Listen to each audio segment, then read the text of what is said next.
el ámbito de los trabajadores hemos condenado y hemos combatido al correísmo, porque las consecuencias que vive hoy el pueblo ecuatoriano en el ámbito económico, en el ámbito del empleo, es obra una buena parte del correísmo y que hoy la continúa el morenismo. En ese ámbito, el Frente Unitario, nuestra central sindical, ha llamado a crear un frente social y político, desde los sectores sociales, desde los trabajadores, desde los movimientos de izquierda. Condenamos al correísmo, por ende, nosotros jamás estaríamos en el camino de pretender hacer una unidad con quien es responsable de la prepotencia, de la corrupción, de la persecución a los luchadores sociales durante los 10 años como tales. Y en ese marco entonces nosotros jamás estaríamos haciendo una unidad con quienes saquearon al pueblo ecuatoriano y que hoy deben dar la cara a la justicia ecuatoriana. El correísmo o el Correa como tal, que dijo que le metía las manos a la justicia en el 2011, hoy huye como cobarde de esa justicia que le metió las manos, y nosotros seguimos exigiendo que las instancias correspondientes, en este caso la Fiscalía, la Judicatura y todas las instancias necesarias, deben hacer lo imposible para que el correísmo pague por los 10 años que le causó de más miseria, de más pobreza al pueblo ecuatoriano. Pero ahora parecería que quieren retomar el poder en las siguientes votaciones, con lo que acaba de decir la prefecta Pavón, de retomar la patria. El pueblo ecuatoriano, los trabajadores, no podemos olvidar lo que significó el correísmo. Vulneración de derechos de los trabajadores y del pueblo ecuatoriano. Eliminó el 40% de las pensiones jubilares, de que hoy se refleja que el IES está en una situación difícil por esas decisiones. Pretendió el correísmo y sus secuaces, Richard Espinosa, González, desconocer la deuda por salud. Eliminó el 1% de los fondos de cesantía, el tema de las enmiendas, el tema del 813. Entonces el pueblo ecuatoriano no puede olvidarse de las políticas que implementó el correísmo en el ámbito de los trabajadores contra el pueblo ecuatoriano. El correísmo significó autoritarismo, represión, prepotencia y corrupción.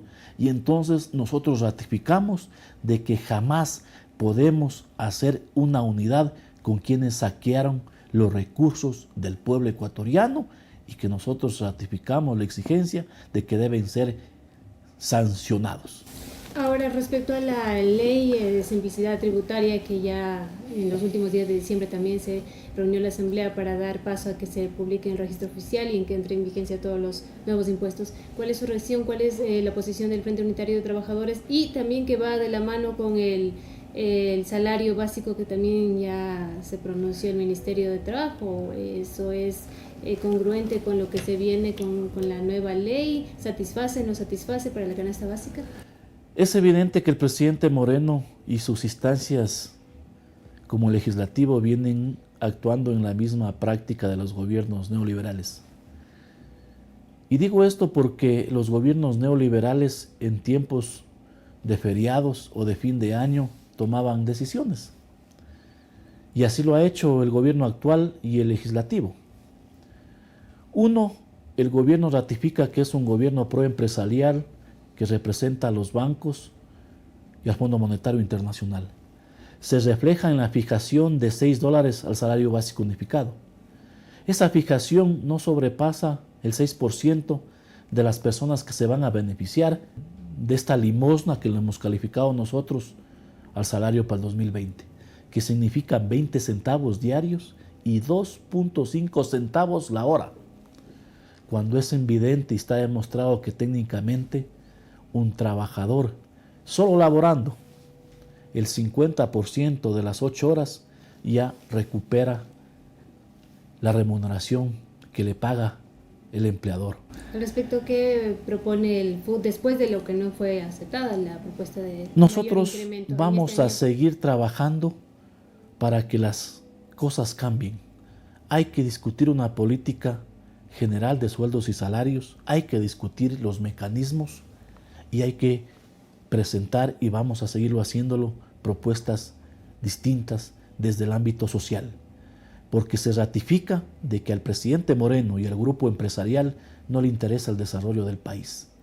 Y una asamblea legislativa que el 30 o el 31 aprueba una ley supuestamente de simplificación tributaria, donde no va a resolver el problema del pueblo ecuatoriano. Con 61 votos, con la mayoría de ausentes, aprueba una ley para que entre al registro oficial.